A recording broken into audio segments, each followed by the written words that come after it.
December মাস পড়ে যাওয়ায় কিছুটা শীত পড়েছে। শীতের সবজি দিয়ে আজ রুই মাছ রান্না করব। গতকাল আমার হাজব্যান্ড কয়েকটা ফুলকপি কিনে এনেছে, ওটা দিয়েই মাছের ঝোল করব একটা, সঙ্গে লাল শাক ভাজিও থাকবে।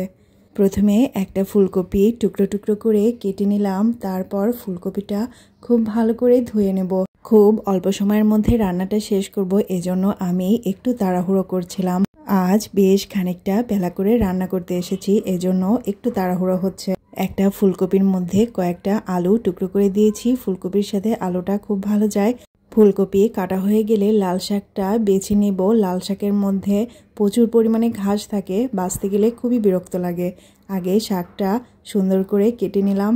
শাকটা কাটা হয়ে যাবার পর এটা ধুয়ে পরিষ্কার করে নিয়েছি। এরপর আমি কড়াইতে ফুলকপি আলুটা দিয়ে দিলাম।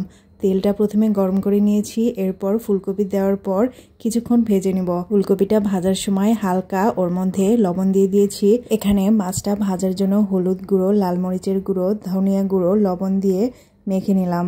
মাছটা ভাজার জন্য প্রথমে কড়াইতে তেল দিয়ে দিলাম। তেলটা গরম হয়ে যাবার পর মাছগুলো কড়াইতে ছেড়ে দিলাম। এপিঠ ওপিঠ ভাজা হয়ে গেলে উল্টিয়ে পাল্টিয়ে মাছ ভাজাটা তুলে নেব। মাছটা ভাজা হয়ে যাবার পর অন্য একটি কড়াইতে তেল দিয়ে বিভিন্ন রকমের মশলা মিশ্রণ করে কড়াইতে দিয়ে দিলাম। সামান্য পানি দিয়ে দিয়েছি। মশলাটা কিছুক্ষণ কষিয়ে নেবার পর ভাজা ফুলকপি আলু এর মধ্যে দিয়ে আবারও কষিয়ে নিলাম। সামান্য পানি দিয়ে ঢেকে দিলাম। তরকারিটা খুব তাড়াতাড়ি সিদ্ধ হওয়ার জন্য আমি ঢাকনা দিয়ে ঢেকে দিয়েছি। তরকারির কালারটা খুব সুন্দর এসেছে। তরকারিটা কষানো হয়ে যাবার পর সামান্য পানি দিয়ে দিলাম ঝোলের জন্য। এই পর্যায়ে তরকারিটা কিছুক্ষণ ফুটবে, তারপর ভাজা মাছটা আমি কড়াইতে দিয়ে দিলাম। মাছটা দিয়ে দেওয়ার পর তরকারিটা আরও বেশ কিছুক্ষণ সিদ্ধ হবে। আমি এর মধ্যে 2টা পেঁয়াজ কুচি করে রেখেছি। গরম তেলের মধ্যে পেঁয়াজ কুচি আর জিরে ফোড়ন দিয়ে এটা লাল লাল করে ভেজে তরকারির মধ্যে ঢেলে দিলাম। এই তরকারির মধ্যে ভাজনা দিলে বেশি মজা হয়। এই তরকারিটা আমার শাশুড়ি মার স্টাইলে আজকে রান্না করেছি। যাই হোক, রান্নাটা কমপ্লিট হয়ে গিয়েছে। এরপর শাকটা ভাজার জন্য প্রথমে সিদ্ধ করে নেব। সিদ্ধ করার সময় এর মধ্যে লবণ দিয়ে সিদ্ধ করলাম।